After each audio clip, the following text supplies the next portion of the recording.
بسم اللہ الرحمن الرحیم۔ باب پنجم در عشق و جوانی۔ پانچواں باب عشق اور جوانی کے بیان میں۔ شیخ سعدی رحمۃ اللہ علیہ نے اپنے کتاب کے مقدمہ میں تفصیل کے ساتھ بتایا تھا کہ ان کی یہ کتاب 8 ابواب پر منقسم ہے۔ ان 8 ابواب میں سے پہلے 4 ابواب کو ہم نے پڑھ لیا۔ یہاں سے صاحب کتاب 5ویں باب کو شروع کر رہے ہیں۔ تو اس باب کے تحت بھی بہت سارے حکایتیں ہیں جن میں عشق کے مضمون کو مختلف قصوں اور حکایتوں کے اندر اجاگر کیا گیا ہے۔ تو پہلا قصہ ہے حکایت اول۔ حسن میمندی را گفتن سلطان محمود چندی بندے صاحب جمال دارد۔ کہنے کہ حسن میمندی سے لوگوں نے دریافت کیا کہ سلطان محمود چندی بندے صاحب جمال دارد کہ سلطان محمود اس قدر خوبصورت غلام رکھتے ہیں کہ ہر یکے بدیع جہان اند، کہ جن میں سے ہر ایک دنیا کا ایک عجیب تحفہ ہے۔ چگونا افتادہ است کہ با ہیچ کدام از ایشاں میلے و محبت ندارد۔ کہنے پھر یہ کیا بات ہے کہ بادشاہ ان میں سے کسی کے ساتھ رغبت اور محبت نہیں رکھتا، یعنی ایسا محبت نہیں رکھتا، چنانکہ با ایاز، جیسا کہ ایاز کے ساتھ رکھتا ہے۔ چنانکہ با ایاز با آنکھ زیادت حسن ندارد، جتنا کہ ایاز کے ساتھ رکھتا ہے بآنکھ زیادہ حسن ندارت، حالانکہ وہ زیادہ خوبصورت نہیں ہے۔ تو پہلے تو آپ یوں سمجھیں کہ سلطان محمود سے مراد ہے سلطان محمود غزنوی رحمۃ اللہ علیہ۔ ایک بادشاہ گزرے ہیں اور انہوں نے ہندوستان پر بھی حکومت کی تھی، ہندوستان کے کچھ حصے پر، اور یہاں کے بت کو توڑا تھا۔ تو ایک بہت اچھے بادشاہ گزرے ہیں اور ان کے وزیر کا نام تھا حسن میمندی، اور ایاز ان کے غلاموں میں سے ایک غلام کا نام تھا۔ تو آپ نے وہ شعر سنا ہوگا کہ ایک ہی صف میں کھڑے ہو گئے محمود و ایاز۔ تو یہ محمود سے محمود غزنوی مراد ہے اور ایاز سے ان کا غلام مراد ہے۔ تو ان کے پاس، یعنی ایسے عام طور پر در بادشاہ کے پاس اس زمانے کے اندر بہت سارے غلام ہوا کرتے تھے، ہزاروں غلام رکھتے تھے۔ تو ان کے پاس بھی بہت سارے غلام تھے، سلطان محمود غزنوی رحمۃ اللہ علیہ کے پاس بہت سارے غلام تھے، مگر ان غلاموں میں سے ایک غلام یعنی ایاز کو بہت زیادہ محبت رکھتے تھے، بہت زیادہ تعلق تھا ان کا۔ تو کسی نے ان کے وزیر حسن میمندی سے پوچھا یہ کیا بات ہے؟ ایک فطری وجہ ہے کہ جو زیادہ حسین ہوتا ہے، خوبصورت ہوتا ہے، آدمی اس سے زیادہ محبت کرتا ہے، اور ان کے پاس تو محمود غزنوی کے پاس تو ایک سے ایک خوبصورت غلام موجود ہیں، مگر ان خوبصورت غلاموں سے محبت نہیں کرتے ہیں، اور حسن کیا کہتے ہیں ایاز کے ساتھ زیادہ محبت کرتے ہیں۔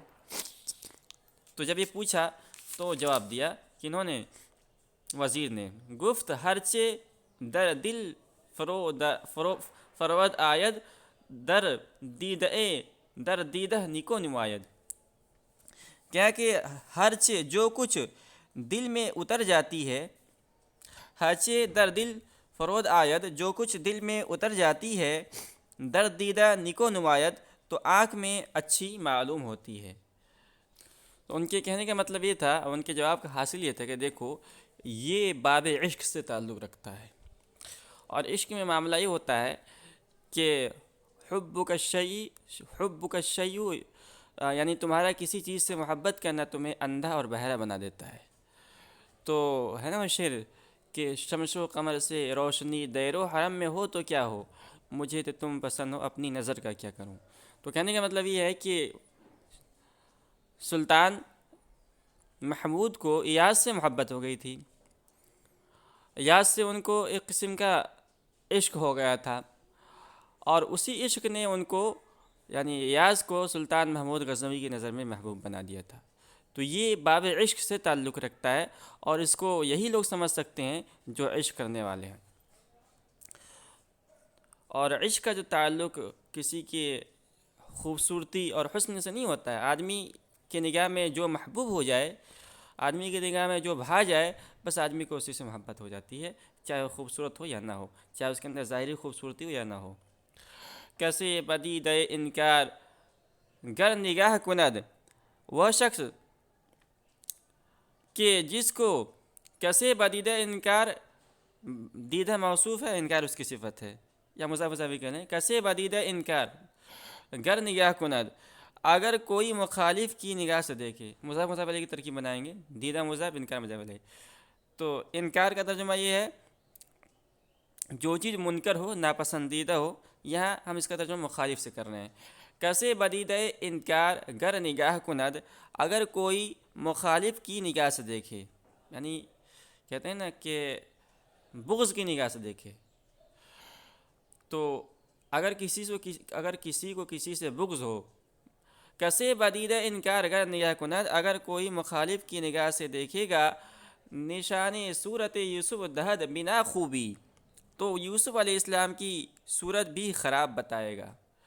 تو نشان صورت یوسف علیہ السلام کی صورت یعنی چہرے کو بھی دہد بنا خوبی، وہ ناخوبصورت بتائے گا۔ مطلب یہ ہے کہ ہم دیکھتے ہیں بہت سارے لوگ اچھے ہوتے ہیں، مگر ہمارے ساتھ انہوں نے اچھا سلوک نہیں کیا ہوتا ہے، تو ہمیں ان سے بغض ہوتا ہے ایک قسم کا، تو ہم ان کی مذمت کرنے لگتے ہیں۔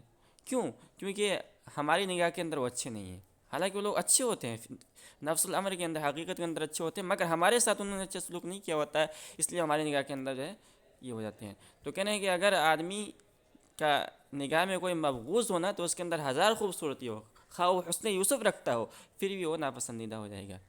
وگر بچشم ارادت نیہ کنت در دیو، کہہ رہے ہیں اگر عقیدت کی نظر سے شیطان کو دیکھے گا، دیو شیطان، یعنی اگر کوئی شیطان کو عقیدت ہے، کسی کو شیطان سے محبت ہے، تو شیطان کے اندر ہزار برائیاں ہیں، مگر فرشتہ اش بنماید بچشم محبوبی، تو نگاہ محبوبی میں اس کو فرشتہ دکھائی دے گا۔ تو یہ کہنے کا مطلب یہ ہے کہ عشق و محبت کا یعنی عشق و محبت کا باب ایسا ہے کہ یہاں مادی چیزیں، حسن وغیرہ کی کوئی قدر و قیمت نہیں ہوتی ہے، جو آدمی کے نگاہ میں بھا جائے وہی محبوب ہو جاتا ہے۔ ہر کے سلطان مرید او باشد، کہنے وہ شخص جس کا بادشاہ ارادت مند ہو، گر ہمہ بد کند نکو باشد، اگر وہ تمام برے کام کرے تو اچھے شمار کیے جائیں گے۔ واقع را بادشاہ بیند ازد، اور جس شخص کو بادشاہ نگاہ سے گرا دے، واقع را پادشاہ بیند ازد، اور جس شخص کو بادشاہ نگاہ سے گرا دے، کسش از خیل خانہ نہ نوازد، تو کوئی اس پر خاندان والوں میں سے بھی نوازش نہ کرے گا۔ تو اس حکایت سے ہمیں چند باتیں معلوم ہوئی۔ پہلی بات یہ معلوم ہوئی کہ عشق کے لیے حسن و جمال کا ہونا ضروری نہیں ہے۔ دوسری یہ بات معلوم ہوئی کہ جس کو بادشاہ پسند کرے اس کے سارے عیب ہنر بن جاتے ہیں۔ تیسری بات یہ معلوم ہوئی کہ اگر کوئی شخص کسی کو بری نظر سے دیکھے اور اس سے بغض و حسد رکھے، تو اس کی ساری خوبیاں اس کو بری ہی نظر آتی ہیں۔